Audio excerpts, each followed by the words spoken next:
Perkenalkan, nama saya Alfa Salsabila, nomor absen 4, kelas 11 MIPA 2 SMA Negeri 7 Purworejo.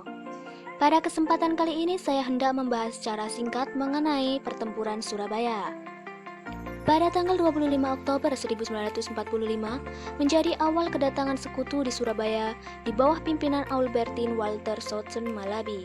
Pada tanggal 26 Oktober 1945 menjadi tanggal terjadinya kesepakatan antara pimpinan Indonesia dengan Brigadir Malabi. Akan tetapi pihak sekutu mengingkari kesepakatan tersebut dengan menyerang penjara Kalisolo dan membebaskan Kolonel Luyer, seorang perwira Belanda beserta tentara Belanda yang ditawan oleh pasukan Indonesia. Kemudian pada tanggal 27 Oktober 1945, pada jam 11 pagi, sebuah pesawat Dakota melintas dari Jakarta menyebarkan pamflet perintah penyerahan senjata yang dimiliki rakyat Indonesia kepada sekutu. Hal ini diperintahkan oleh Major Hawthorne.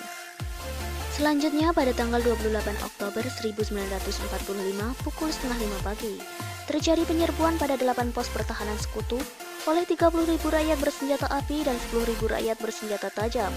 Hal ini menyebabkan sekutu mengibarkan bendera putih dan memohon untuk berunding. Oleh karena itu, pada tanggal 29 Oktober 1945, tokoh dari Indonesia yaitu Presiden Soekarno, Wakil Presiden Muhammad Hatta, dan Menteri Penerangan Amir Syarifuddin bertemu Malabi untuk melakukan perundingan. Akhirnya malam itu terjadi kesepakatan yang tertuang dalam Armistice Agreement Regarding the Surabaya Incident, a professional agreement between President Soekarno of the Republic Indonesia and Brigadier Malabi, concluded on the 29 October 1945. Selain itu, pada tanggal 30 Oktober 1945, terjadi kesepakatan antara pemimpin Indonesia dengan Major Hawthorne. Setelahnya, para pemuda menuntut pasukan Malabi menyerah namun ditolak.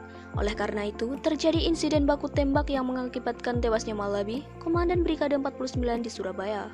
Pada tanggal 31 Oktober 1945, setelah tewasnya Malabi, pihak sekutu menyatakan Indonesia melanggar gencatan senjata dan membunuh Malabi. Oleh karena itu, Letnan Jenderal Christison memperingatkan rakyat Surabaya untuk menyerah meskipun tidak dipenuhi. Kemudian tanggal 7 November 1945, dalam suratnya Mansek menuduh Gubernur Suryo tidak mampu menguasai keadaan sehingga seluruh kota dikuasai oleh perampok. Selanjutnya tanggal 9 November 1945, Gubernur Suryo membantah tuduhan Mansek dalam surat balasannya. Kemudian pada pukul 2 siang, Mansek menyampaikan ultimatum yang intinya menuntut rakyat Surabaya menyerah kepada sekutu pada waktu yang ditentukan. Setelah mendapatkan ultimatum tersebut, pada pukul 5 sore Komandan Pertahanan Kota Sungkono mengundang semua unsur kekuatan rakyat seperti Komandan TKR, PRI, PPRI, dan lain-lain untuk berkumpul di Markas Pregolan 4. Setelah melakukan pertemuan pada pukul 10 malam, Gubernur Suryo menyatakan menolak ultimatum Inggris melalui radio. Sebelum waktu ultimatum habis, kota Surabaya telah dibagi menjadi 3 sektor pertahanan.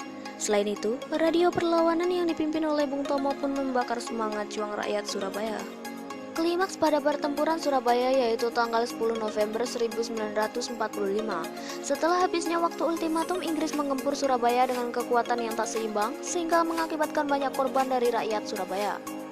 Pertempuran Surabaya berakhir dengan kekalahan Indonesia. Oleh karena itu, sebagai penghormatan atas jasa para pahlawan yang berperang melawan sekutu di Surabaya, Insinyur Soekarno menetapkan tanggal 10 November sebagai Hari Pahlawan.